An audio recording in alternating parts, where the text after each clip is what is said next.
Lies My Therapist Told Me on this edition of Truth and Love.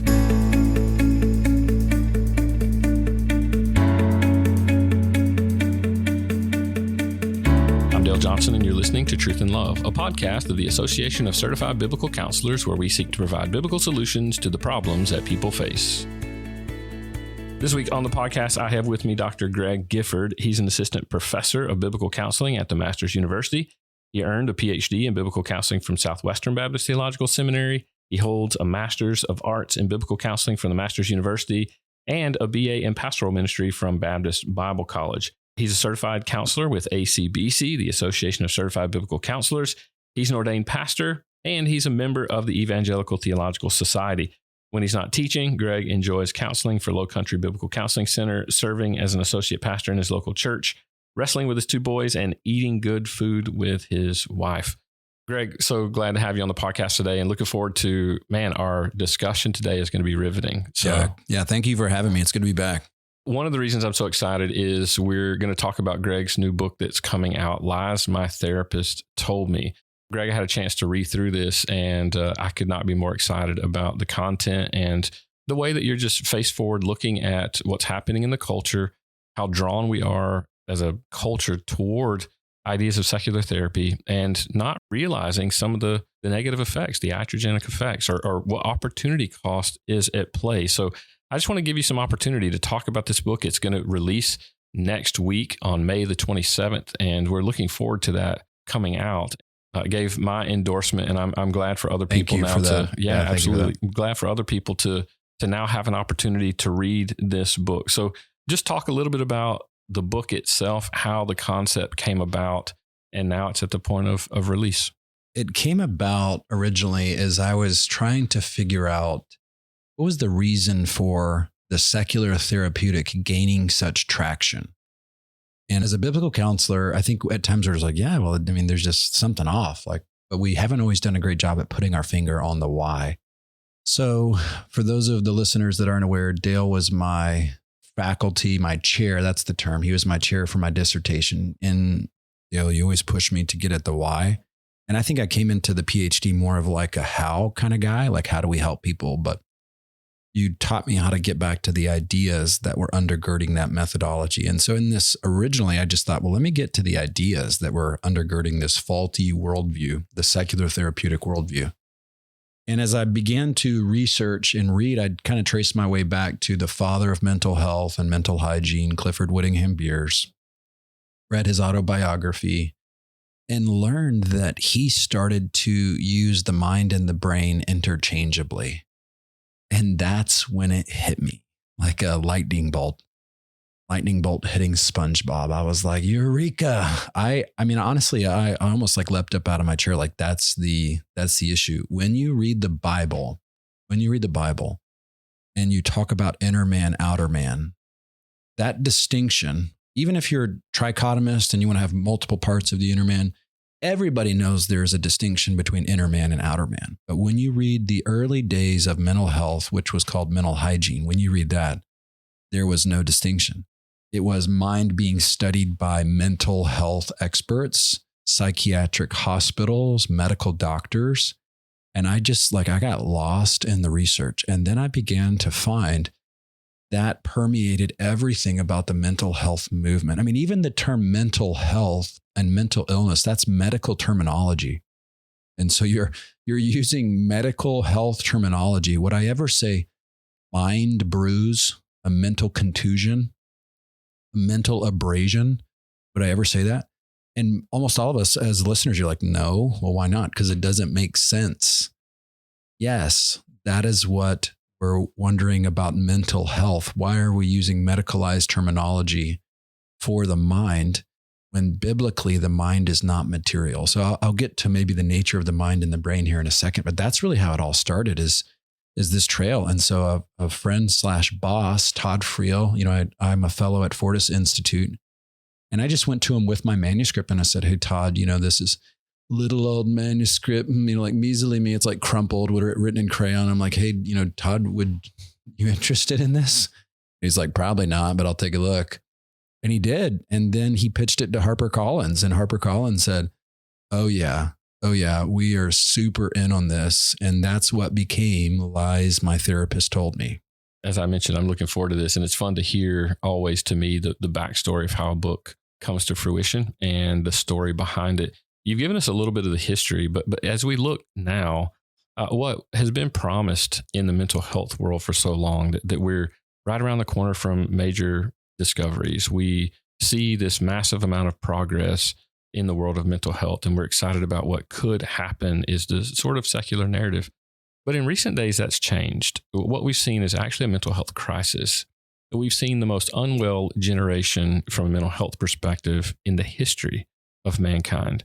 Talk about what this mental health crisis is. You sort of alluded to how we got here. And when you think philosophically, like you mentioned, the inclusion of mind and brain being the same, but talk a little bit about what got us here. What is the crisis that we're talking about in mental health currently? Yeah, of course, it's reaching epidemic status. 1 in 5 people have a mental illness disorder, 1 in 5. Not 1 in 500, not 1 in 50, not 1 in 5,000, 1 in 5 are diagnosed. 1 out of 20 are said to have a significant. This is the National Alliance for Mental Health. This isn't Greg Gifford's numbers. I'm not cooking the books. Here in Lies My Therapist Told Me, like read the book. I would encourage you, fact check me, look at my footnotes, double check my math. And you're going to see that even though the mental health experts are growing in number, the problem is growing as well. And you may say, well, it's like, of course, because we can now recognize the problem. It's like, well, what if we had a group of experts that were studying the lung and treating, like pulmonology issues, and they were making our lungs worse? There was more lung cancer than before they started. Ear, nose, and throat doctors. And as they grow, all of a sudden, instead of seeing cures and help, we're actually seeing diagnosis and treatment with no cure being offered. We would be like, leave me alone. Like, keep your stethoscope off my throat. I don't even know if that's possible, but that's the way that the mental health enterprise is rolling right now. That never had this many psychiatrists. And now we have more mental health disorders than we've ever had. Never had this many therapists, never had this many school psychologists. We've never had this many psychologists overall. And we've never had this many mental health problems. And you got to think like, isn't this weird to anybody? Like, aren't you just a little bit skeptical that they're not really helping? And I've tried to say this over and over. I say it in the book. You can be well-intended and still be iatrogenic. You can create problems even though you didn't mean to. So here's the fundamental question that you as the listener are having to wrestle with.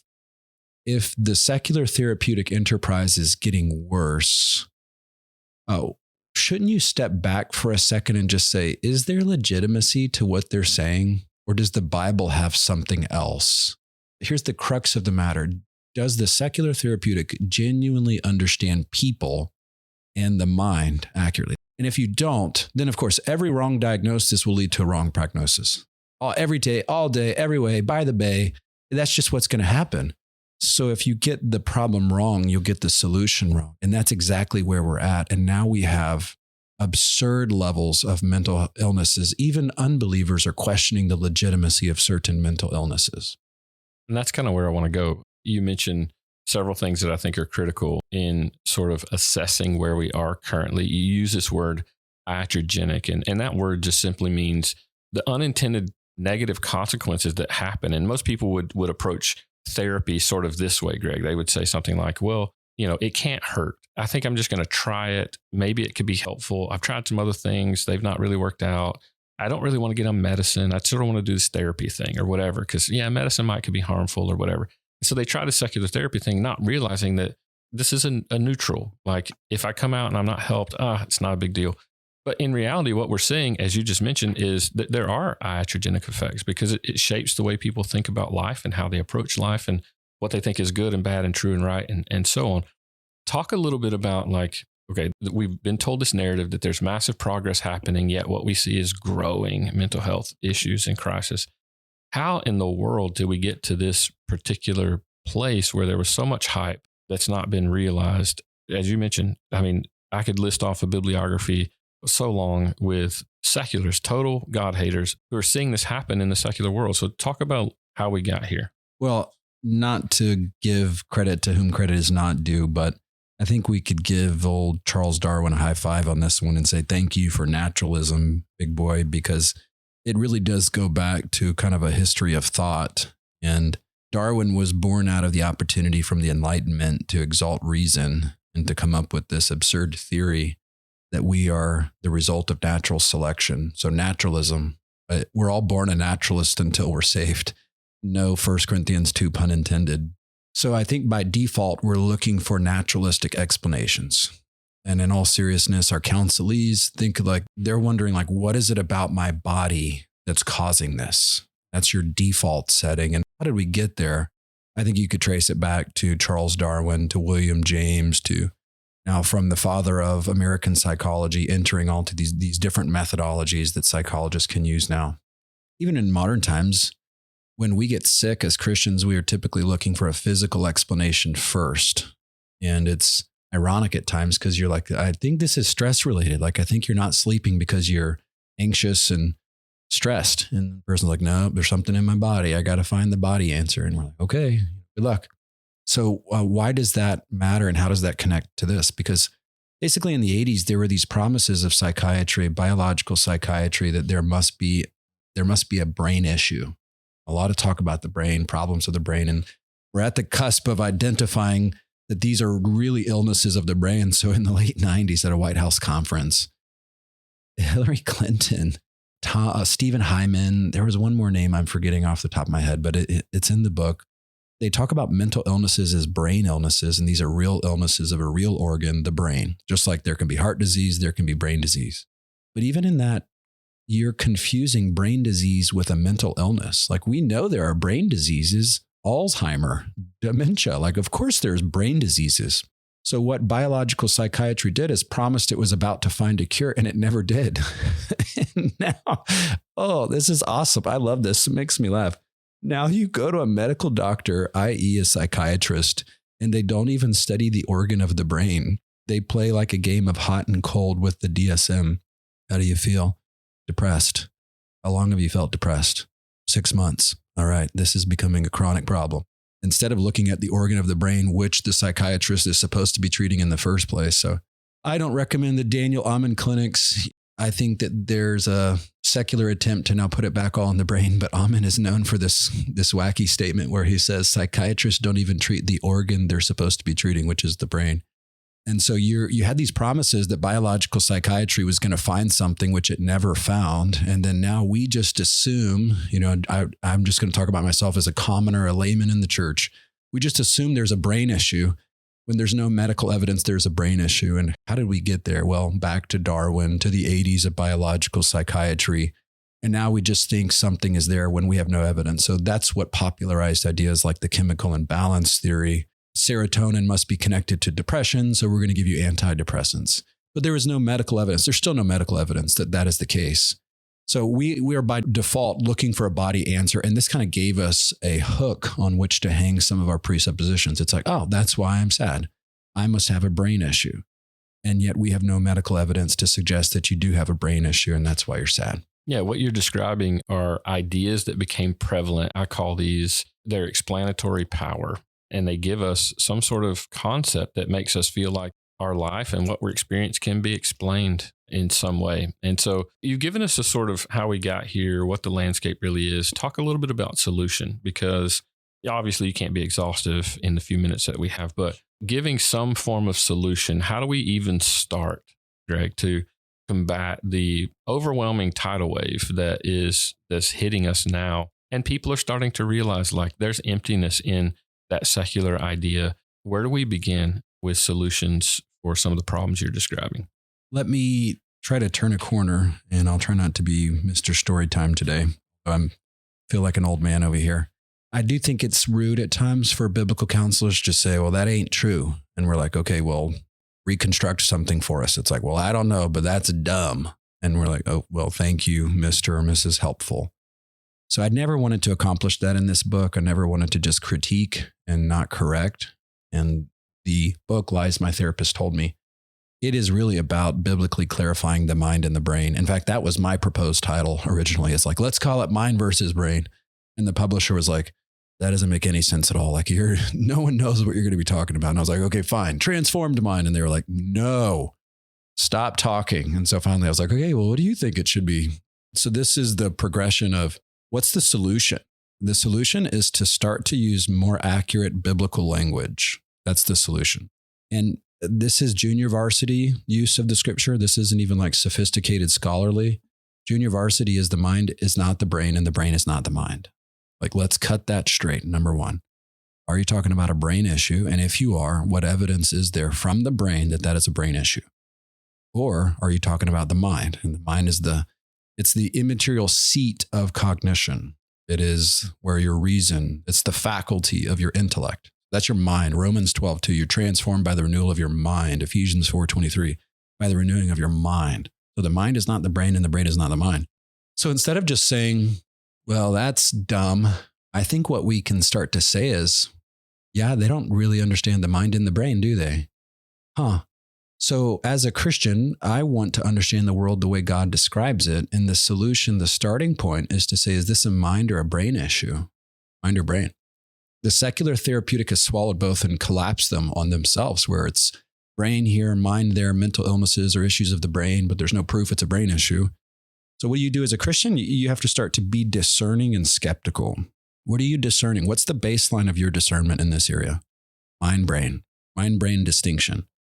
Because guys, if we're just paying attention a little bit and the school psychologist says, I want to test your kid for ADHD, which is a mental illness / disorder, you should be discerning to say, well, don't you want to like take their temperature? Like, don't you want to scan their brain? You're using medicalized terminology and a written paper test to diagnose them. Like, don't you want to bring in a general practitioner here? That's the discerning part. And if you're discerning, then you will be more skeptical and you will push back on this. It's like I'm looking for the right word, an inundation of the therapeutic. We're inundated with, there must be a therapeutic reason for why you do what you do.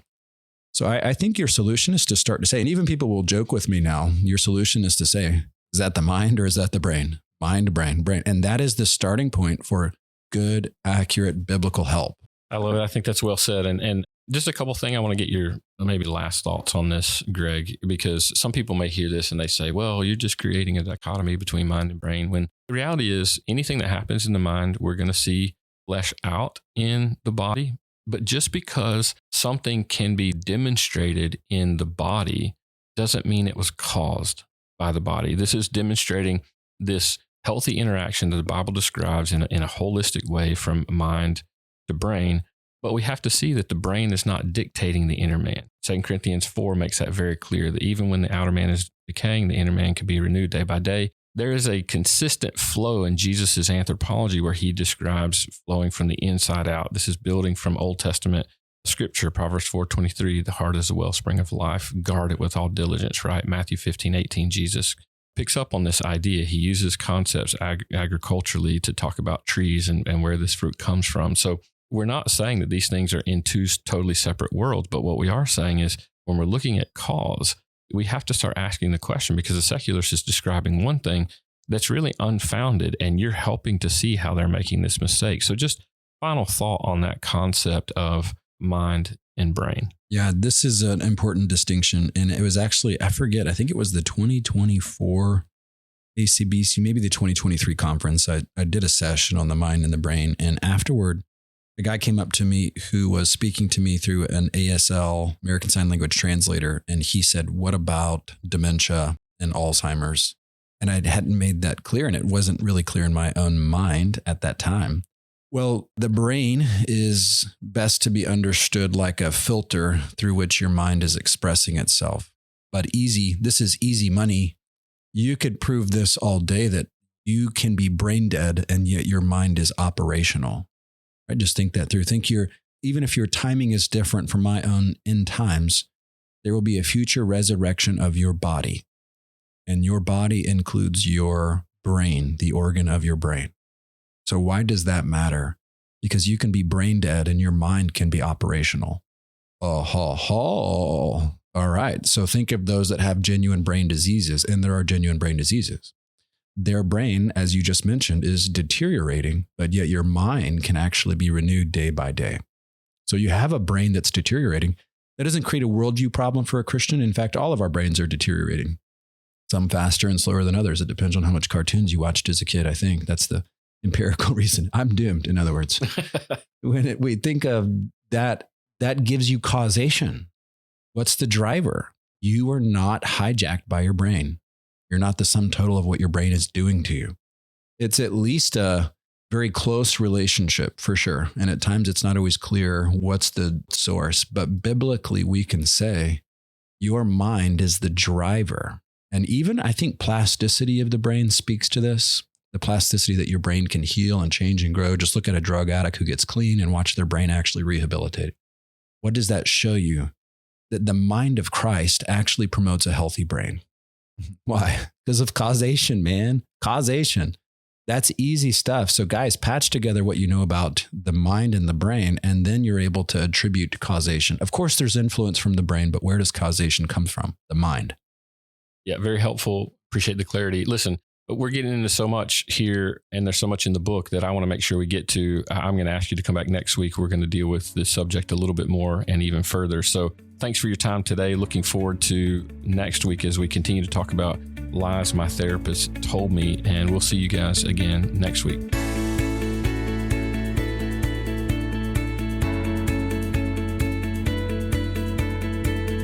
You're listening to Truth and Love, a podcast of ACBC. I'm so grateful for my brother Greg and his work on this book. It will be very, very helpful to those who are either caught up in the therapeutic world of mental health or for those seeking to biblically counsel others who are. Really help you to understand if someone's been in secular therapy, you sort of understand the perspectives that they've been given. For those of you wanting to learn more about biblical counseling and how God provides all that we need for life and godliness in His Word, I want to make sure that you're aware of a couple of counseling and discipleship trainings that we have coming up this fall. These trainings span 3 weekends over 3 months and can cover anything from the fundamentals of biblical counseling, or if you've done our fundamentals, it can also cover advanced topics in biblical counseling, which are also helpful if you're trying to do your exams. August 22nd will mark the first of 3 weekends in Colorado Springs, Colorado, at Cross and Crown Church. And this CDT will include both fundamentals and an advanced track. Additionally, September 19th will start the first weekend of a fundamentals training in Grand Rapids, Michigan at West Cannon Baptist Church. You can still grab the early bird pricing for this CDT if you register by May 30th. So go get your tickets, and you can always stay up to date with the many resources and events that we have available coming up at biblicalcounseling.com.